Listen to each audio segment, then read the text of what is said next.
শির দ্বারা বিক্রি করে এই আশুতোষ বসুর কাছে নিজেকে বিকিয়ে দিচ্ছ। সে বসু বাড়ির ঘর জামাই হয়ে থাকবে।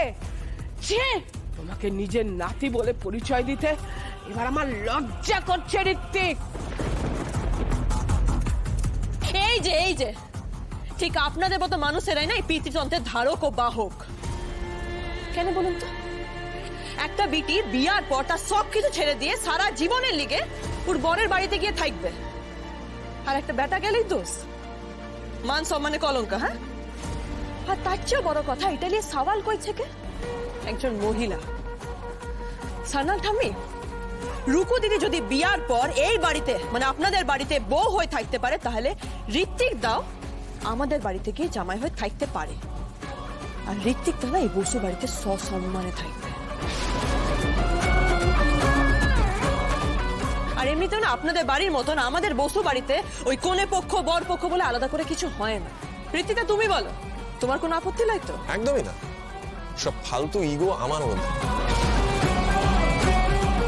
দাদু যখন একবার বলে দিয়েছে তাহলে আর আপত্তি কিসে? এই তো বাঘের বাচ্চা। একদম ঠিক কথা। আরে বসু পরিবার অনেক বড় পরিবার, এখানে সবাই সবাইকে সুন্দরভাবে আপন করে নিতে পারে। এই দেখো না, আমি দিব্যি সেটেল করে গেছি। বাট নো অফেন্স, হ্যাঁ, এইখানে কিন্তু জামাইদের কদর বাড়ির ছেলেদের থেকে অনেক বেশি।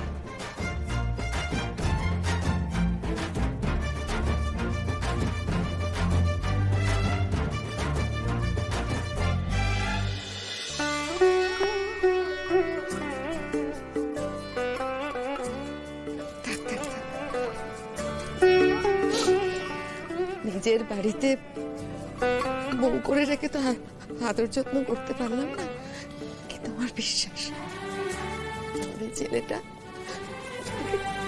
খুব ভালোবাসবে।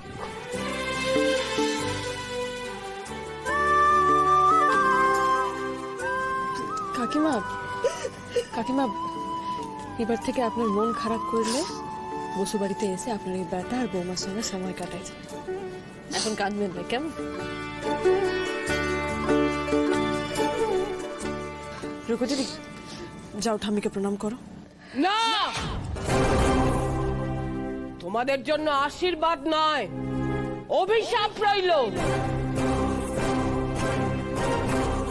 যে পরিবারের উপর স্বয়ং বাবা ভুবনেশ্বরের আশীর্বাদ রয়েছে না, সেখানে আপনার কেন?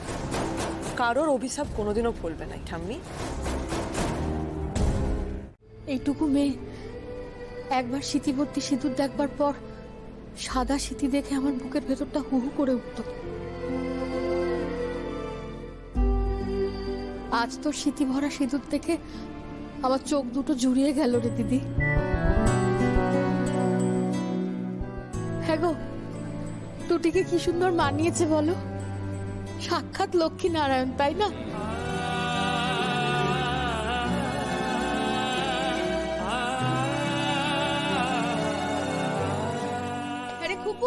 ওদের বরণ ডালা সাজানো হলো, নিয়ে আয় মা। মা আনছি। দাঁড়ান পিসিমণি। কেন রে দাঁড়াতে বললি কেন দিদি ভাই? বরণ করবি না? দেখুন, বাড়িতে নতুন বউ এলে তো লোকে বলে যে বাড়িতে লক্ষ্মী এসেছে, কিন্তু ঠাম্মি তো আজ বলেই দিলেন যে বাড়িতে আজ লক্ষ্মী নারায়ণ এসেছে।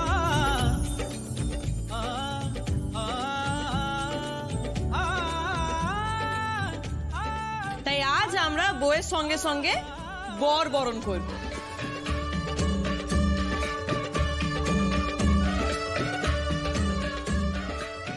স্পেশাল রিচুয়াল, বসু বাড়ি স্পেশাল, একেবারে ইউনিক আর ইনোভেটিভ। আচ্ছা বৌদিদি, তুমি এক কাজ করো না কেন, বরণ ডালাটা না বাবার হাতে দাও, আজ বরণ বাবা করবে।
So much. সে কবে থেকে তুমি আমার সংসার গড়েই চলেছ। আমি যে সারা জীবনের জন্য তোমার কাছে কৃতজ্ঞ হয়ে থেকে গেলাম পারুল। কৃতজ্ঞ? কি যে বলো না রূপা দিদি, দাদা মারা যাওয়ার আগে এই বোনকে দায়িত্ব দিয়ে গেছিল যেন তোমার এই মুখের হাসিটা কোনোদিনও মুছে না যায়। বোন হয়তো আমাকে সেই দায়িত্বটা পালন করতে হতো বলো, তাহলে আবার এইসব কৃতজ্ঞতা কেন বলছো বলো দেখিনি?